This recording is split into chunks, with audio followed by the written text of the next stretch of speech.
ગુજરાતના સ્થાપના દિવસે પ્રધાનમંત્રી નરેન્દ્ર મોદી ગુજરાત પહોંચવાના છે. પહેલી અને બીજી એમ 2 તારીખ સુધી પ્રધાનમંત્રી ગુજરાતમાં પ્રવાસ કરવાના છે.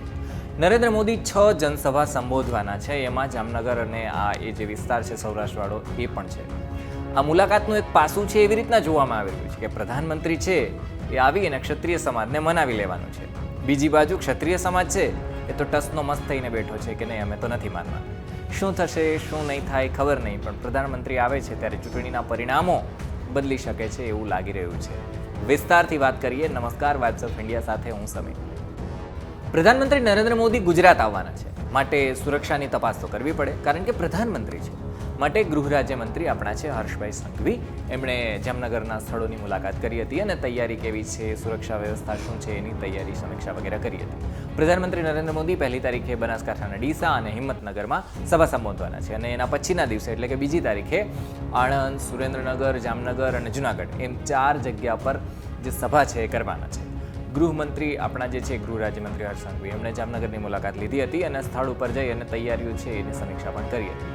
અને એમની સાથે કેબિનેટ મંત્રી મુળુભાઈ બેરા, રાઘવજી પટેલ, પરિમલ નથવાણી આજે બધા છે એ સાથે રહ્યા હતા.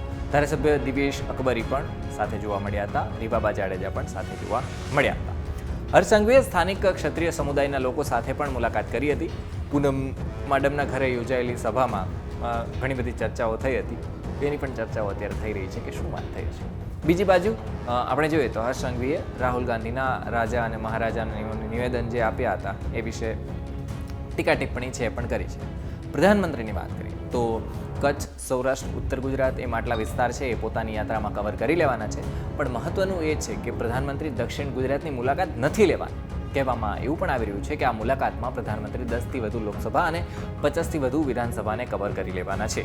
હવે જ્યારે આ બધું ચાલી રહ્યું છે, ગુજરાતમાં અત્યારે લોકસભાની ચૂંટણી છે, કોઈ મુદ્દા દેખાઈ નથી રહ્યા. ક્ષત્રિય સમાજનો મુદ્દો છે અત્યારે પ્રભુત્વમાં છે, પરંતુ હવે એ મામલે આગળ શું થશે તો જોવાનું રહેશે. કારણ કે આજે બધા જ વિસ્તારની આપણે વાત કરીએ, ક્ષત્રિય પ્રભુત્વવાળા છે, ક્ષત્રિય બાહુલ્ય વિસ્તારો છે. આપણે સુરેન્દ્રનગરની વાત કરી લઈએ, જામનગરની વાત કરી લઈએ, અથવા તો બીજા જે ઉત્તર ગુજરાતના અમુક વિસ્તાર છે એની વાત કરી લઈએ. તો હવે આ મામલે આગળ શું થશે, પ્રધાનમંત્રી શું બોલશે, શું ક્ષત્રિય સમાજ છે માની જવાનો છે કે કેમ, કે પોતાની વાત ઉપર અડગ રહેવાનો છે, બધી જ માહિતી વાઇબ્સ ઓફ ઇન્ડિયા પર મેળવવા માટે નીચે ડિસ્ક્રિપ્શન છે એના ઉપર લિંક છે, એ ક્લિક કરશો ને તમે વોટ્સએપ ગ્રુપમાં જોડાઈ જશો, જ્યાં અમે તમને તમામ અપડેટ દેશ, દુનિયા, ગુજરાતને લગતી આપતા રહીશું. ધન્યવાદ.